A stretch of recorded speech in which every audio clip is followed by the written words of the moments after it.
All right, let's get into this situation with Angel Reese and Caitlin Clark. Did you guys see it? Of course you did, because everybody saw it. Right. The short is on the channel right now.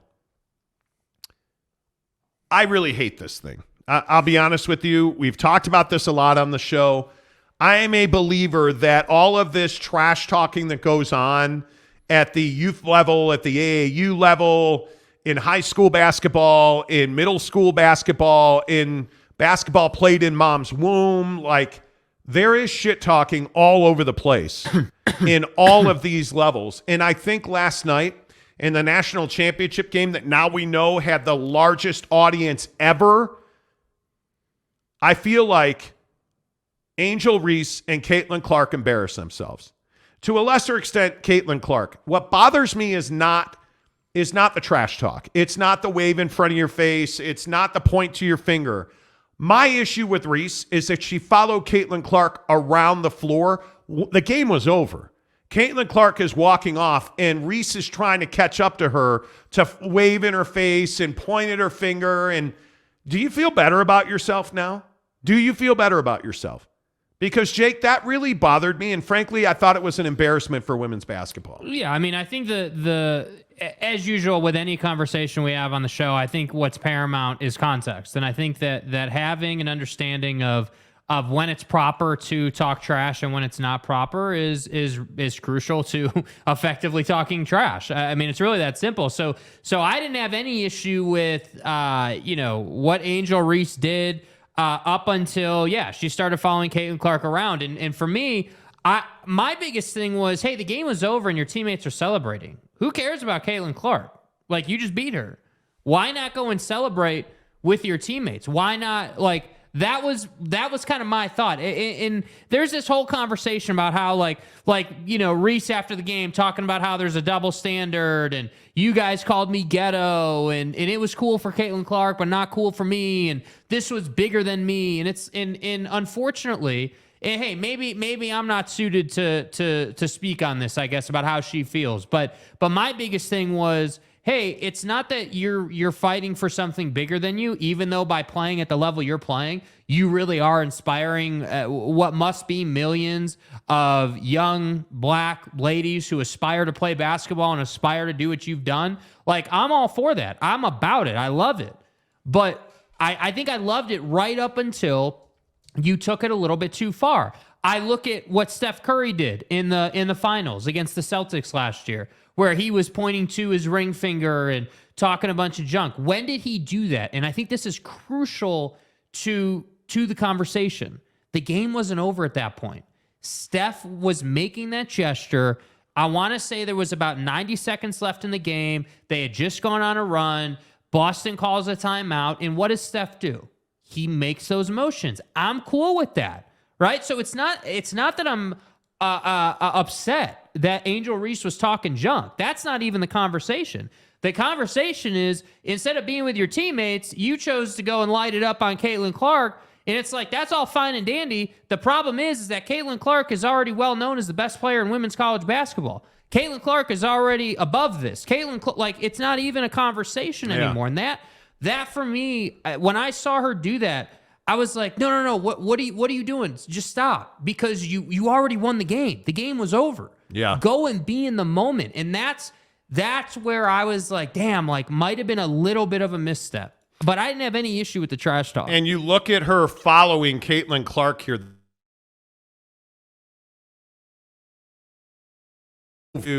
Are you not trying to celebrate that win? Like, and I'm fine with that when the game's over. But when you're seeking her out, and you continually, you're just following her around, like, this is weird to me. Yeah. This is weird to me that you are more interested in taunting her than you are winning. And here's what Angel Reese said after the game. All year, I was critiqued about who I was. The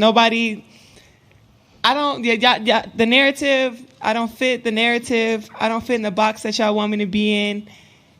I'm too hood. I'm too ghetto. Y'all told me that all year. But when other people do it, y'all don't say nothing. So this was for the girls that look like me, that's going to speak up on what they believe in. It's unapologetically you. And that's what I did it for tonight. This was for the more than it was bigger than me tonight. It was bigger than me. And this I have a problem with. I don't, and listen, maybe I just don't pay attention. I don't think anybody was after Angel Reese because she's a black woman.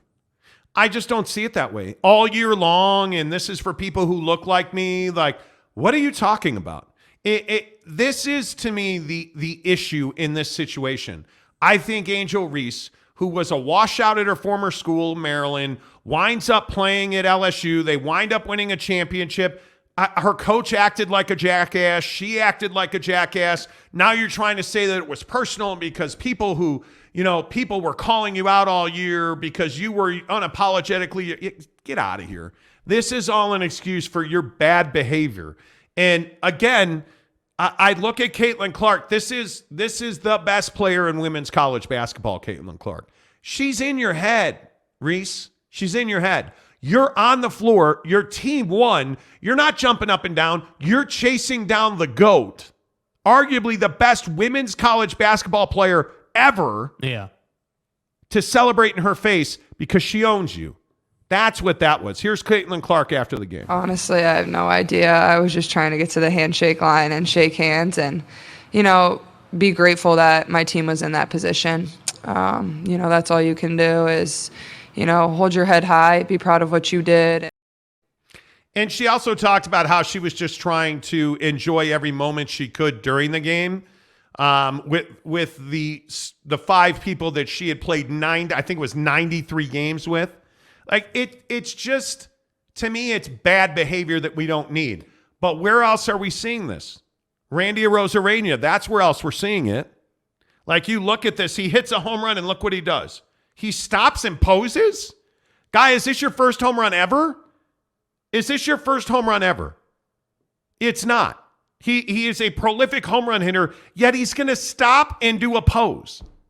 This is, I'm telling you guys, right now, it's gone too far. Well, and I think a couple of the other examples, because I'm sure in the comments everyone's going to start referencing other Caitlin Clark moments, and I want to talk about them. The nonsense where Caitlin Clark is standing in the paint, not guarding her opponent. The John Cena, you can't see me reference. Like, but see, do you have a problem with that? Well, I don't have a problem. I don't have a problem if you don't want to guard someone. If they're not going to make the shot, you don't have to guard them. I mean, like, I've even said this at the NBA level. We've seen this. Everybody was all cool with this when it was Russell Westbrook and Russell Westbrook and he's terrible. Everyone was all cool with it. But now that Angel Reese is saying it, now that Caitlin Clark's doing it, it's a problem. And that's where I think that we have to get to in this conversation. The difference between what Caitlin Clark did and what Angel Reese did is that Angel Reese pulled shenanigans after the game was over. Where was all the trash talking during the game? Where was it all? It was there when LSU took control of the game. That's when this really got out of hand. By the way, why is it that Angel Reese and company took it so personally when Caitlin Clark didn't want to guard her assignment at the perimeter? When she said, hey, this person can't shoot a three. And by the way, that wasn't even in this game. That was the round before. I know, but that's my point. It had nothing to do with LSU. Yeah. Nothing to do with you. And yet LSU and company want to take it personally. And I'm all for, listen, I am all here for heated competition and talking smack and all this great stuff. I'm here for it, but it has to be done the right way. And yelling ho at Caitlin Clark, come on. Yeah, another low cash thing. I don't know. The whole thing to me stinks. And Caitlin Clark, you are going to get people doing the John Cena hand wave because that's your move, dude. Yeah. It's like Steph turning around and running away, not looking at the three going. That's your move. I don't have a problem with that. I have a problem with Reese following her. The game is over, and you can't let it go.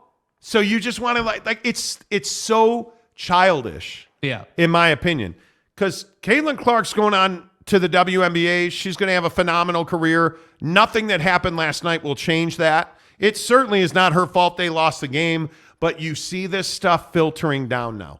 That's what my biggest issue with it is. That's the biggest issue for me. Keith Carl says, let's not forget Angel flipping off Hawk fans during the walk-in. You know, I think it's one of these things where she's Angel Reese is a good player. She's not elite.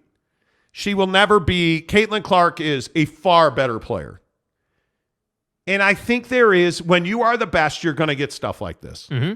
When you're the GOAT, you're going to get stuff like this. And I think Angel Reese needs to learn how to be successful. And by the way, Caitlin Clark will be coming back because she's ineligible for the WNBA draft because her birthday was too late by rule. So she has to come back one more year. She's ineligible. I thought, no, we need to double check that because she straight up said up there last night that this was her trying to, she was trying to enjoy every moment she has with these 5 because she said something to the effect of that it was over. But hey, if she's coming back, great.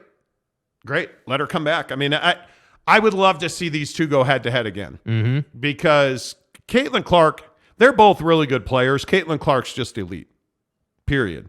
Chad Strait said she waved her hand at her and mocked her. She did. James McKenzie says Caitlin is great. Reese is ghetto. I think Reese proved her point. Well, I don't think it has anything to do with Reese being ghetto. Yeah, and that was the other thing I just didn't understand. I don't know, man. We're all gonna have our opinions on this, right? And I'm cool to keep reading comments on this. It's fine, but you look at I just feel like Angel Reese is forcing a narrative here, and I'm not sure. I would agree with that the narrative is there. I just don't think it is. And I don't think that she was victimized because of the color of her skin. I don't believe that. The reason, by the way, that Caitlin Clark is not eligible for the NBA draft is because she turned 22 years old too late to become eligible for this year's draft. So she has to play one more year, and then she can go on to the WNBA. So she is eligible for the 2024 draft. By the way, did you guys see that Anthony Rendon suspended 5 games for his altercation with that fan in Oakland just now? Yeah. 5 games. Yeah, I mean, completely irresponsible out of him, too. I think it is crazy to me that you're looking at a situation where we're trying to figure out if what was your comment? Reese is ghetto? It has nothing to do with her being ghetto. Yeah, I really don't care, where any of these people are from or the color of their skin or whatever. All I'm talking about is the behavior on the court when the game is over and you should be with your teammates. I mean, again, if this was Draymond, everyone would be crucifying Draymond. Everyone would be saying, hey, Draymond's an idiot and he's terrible and this guy's reckless. If this was Dylan Brooks, we'd all be sitting here saying, oh, not surprised, it's Dylan Brooks and the Grizzlies, right? But it's Angel Reese and it's LSU women's basketball, and so it feels a little different. And I'm telling you, it's not different. It's just the same. And we shouldn't be setting, any kind of different standard. I don't know why. And Angel Reese is never going to get away from the fact that you should have gone and been with your teammates. Let her go. You've beat her. It's over. Winning is the ultimate trump card. Yeah, and I think Angel Reese following her around the court is real. And you see in that clip that she just won't stop. Angel Reese has no idea how to win. She has no idea how to win. Yeah. And then to make it an issue of race after the game, I just thought was Angel Reese is 20 years old. So poorly done. So poorly done. I just, man, it is, to me, it has nothing to do with her race. I think it's an immaturity issue. Yeah. I think that Angel Reese acted like a child. I think she lacks professionalism. I think she lacks, but I also look at her coach acting like a complete fool on the sideline, getting into a physical altercation with an official, running on the floor. Yeah. LSU, in my opinion, has some major correcting to do of a program that just won a national championship. That behavior to me is not something to be proud of. It's not. I mean, it is. I just don't understand why it's so difficult to get it through your head that you just won a national championship and you are more concerned about talking trash. But that was my point. You just supposedly won something you've worked your entire life for, according to her words, Angel Reese. Yeah. And you were more concerned with turning the screws on Caitlin Clark. Yeah. Who cares? Go. You just won a national championship, and that's why I say Caitlin Clark is in her head. There's no doubt about it. Is in her head. Yeah. And the fact that we celebrate this nonsense that's the bigger issue for me. Why are we going to celebrate this? because she will be celebrated for this. Oh, you told her, you showed her. You didn't. You embarrassed yourself, in my opinion. So I just, if you wanted to get over on Caitlin Clark, you did. You beat her. Yeah. She was devastated with the loss. And I think it's because it's her entire life is winning basketball, as it should be at 22 years old. You're 20 years old. You're a child next to her. Yeah. She's a role model for you. Yeah. Caitlin Clark is what all female basketball players should aspire to be, right? She treats people well. She is mature. She is a good student. You're getting called the female Steph Curry, bro. I mean, it doesn't get much better than that. But yet you want to go after her with the taunting. It's just so foolish to me. Yeah. It is so foolish to me. And I also think one last aspect of this that I think is really interesting is how ESPN pundits are reacting to this. I mean, it is they're just taking Caitlin Clark to the woodshed. They're taking all these people who criticize, Angel Reese all year long, like Jay Williams and Stephen A. and all these guys are just going in on this. And look, I understand that's what you do for a living, but I start to wonder, man, like, are you really giving your true, honest opinion on this? Because anybody who, especially Jay Williams, man, like that guy is a basketball veteran. That guy has experience. Like he knows what he's doing. Like this is not a newbie. This is not someone who just did their first TV show for ESPN. Like this is somebody who does this for a living and is a true professional in the industry. And to hear what he had to say today about it, I was just like, dude, like, how do you look at this and be like, oh, there's a huge narrative at play? Like, I just was really surprised by the overall reaction to this. It was kind of crazy. Yeah. Devad Z says, if Reese is no role model for others, then Clark isn't either. She literally did the same thing. No, she didn't. No, she didn't. Let's not get this twisted. Caitlin Clark and Angel Reese acted in completely different fashion. There's almost no comparison. The idea that your team won the championship and you followed your opponent around the court to taunt her tells me that you're a child. It tells me that you were there for yourself. It tells me that you're not about the team, right? When you look at Caitlin Clark's hand wave in front of her face, did she ever follow somebody around the court to do that? Did she ever try to show somebody up with her hand? Like, it's a completely different thing. It's not even in the same league. It wasn't after a game. Like, it wasn't in the national championship game. Look at how much she is enamored with Caitlin Clark, that she calls her a hoe and just can't let it go. Caitlin doesn't even acknowledge her existence. Can't let it go. Just cannot. This is not nearly the same thing. This is not in the same hemisphere.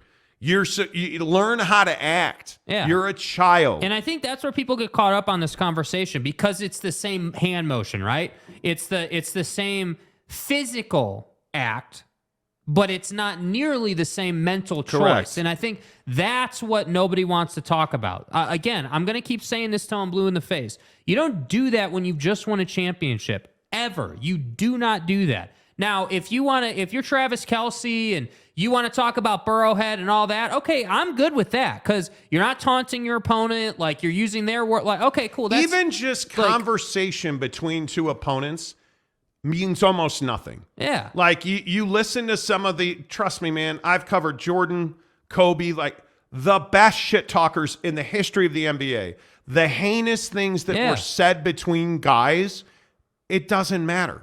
It does not matter. It's how you treat your opponent when the outcome is decided. That's my biggest issue here. It's not that calling somebody a hoe is, I mean, I guess it is what it is, but I just think that's incredibly low cash. Now, the other things that she has said and done, or it frankly, it just doesn't matter to me. Yeah. Kent Hone says, new segment, guys. This is old. Everybody's going to have their own opinion. Well, what do you mean? I think this is, explain that more, dude. I think this is one of the biggest stories in all of sports right now. It's what, if you go online, it's what everybody's talking about. Yeah. For sure. Big Jack 512 says, get Barkley on the line. Yeah. Dale Donut says, how different is this than the 49ers posing in the end zone thinking they'd won the Super Bowl? It is completely different. And you know why it's different? And again, I think this is crucial. That is all in-game. Inside the game is different than outside the game. If the game is over, you've just won a national championship, and let me get this right, you thought it was a good idea to go and talk a bunch of junk and do all this gesturing again. While all your teammates are running by you to go celebrate, you're following Caitlin Clark around. Come on, dude. Like, do you Are have you no serious? appreciation? While your coach is hugging and kissing her players, you're following Caitlin Clark around. So, yeah, it is different. It is different. Come on. It is different. Come on. Lamont Tucker says, a great tournament now ruined because of the media? This wasn't a big deal. Trash talking at its finest. It's not the trash talking that's the issue. I like this segment. Just think the hosts have it wrong. Okay. It doesn't. That's what we do, you guys. We talk about differing opinions. Why is it that we can't have a discussion about something you don't agree with? Yeah. That's what I don't understand. Brandon Butler, sportsmanship died a long time ago. Win or lose, you should have some class. And I just don't think it's that difficult in the moment. Like, I would have been fine. Honestly, I would have been fine if she'd have done nothing on the floor and took it to the press conference. Would have been fine. If in the press conference, you're sitting up there with a trophy in your hand or whatever, and you've got the championship hat on, and you're living in your moment, and you wanted to say, hey, like, really respect Caitlin Clark, but after all the junk she had talked during the tournament and the way she played defense and everything, like we took that personally, and that fueled up. Like, okay, great, fine, awesome, dude, awesome. But I just can't get down with you're going to follow someone around. And really, I'm starting to even set that aside. What I really don't like is the choice to not go and be with your teammates. Because notice the two answers are very different out of these two after the game, right? One, Angel Reese wants to talk about the media and a narrative and how this is bigger than her. Caitlin Clark wants to talk about, hey, like, this is for my teammates and this is for like, she goes on to talk about this whole thing about how she hopes that, she inspired the state of Iowa and, like, you know what I mean? So it's like, it's just class versus no class. And that's where my issue is. And really more, it's stuff like the Arosa Reina nonsense. Yeah. Stopping before third base to pose? Yeah. What are we doing? And you look at the way this goes down to kids basketball. Look at, these are AAU kids that are taunting each other and, like, what are we doing? Yeah. Like, this is what we're teaching our kids. Yeah. This is the stuff that we're teaching our kids. I have no doubt that it's in basketball culture now to talk junk. And that's, again, it's crazy to me. It's fine. It's fine if you have a grip on it. Talk all your junk, do the Pat Bev, do the Russ, okay, great, do all that. Yeah. But once the game's over, it's over. That's it.